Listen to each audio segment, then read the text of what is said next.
thank you for joining us for day 2 of the unboxing. All right, so this next one is from Pergo. This feels, it's heavy, it's big. You can tell it's high quality. As we know, Pergo is a brand at Mohawk. So let's take this out. All right, so right away, it gives me a receipt. I know it's Avondale Hickory. I know it was shipped to me. I know this only took a few days too. This was pretty fast in getting to me.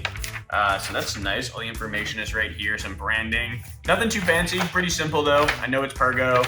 I know what I'm looking for. I have the item number, description number.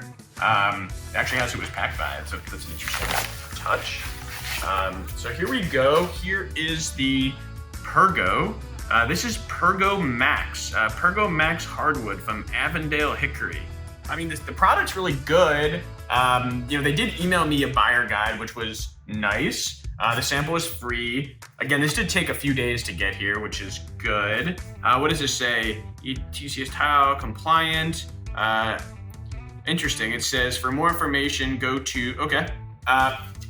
This is just classic, nothing too shabby, nothing too negative, just a classic sample, good messaging. Good job. Be sure to come back tomorrow as we have many, many more boxes to open. Be sure to like and subscribe to our channel so you can be notified when we drop brand new content.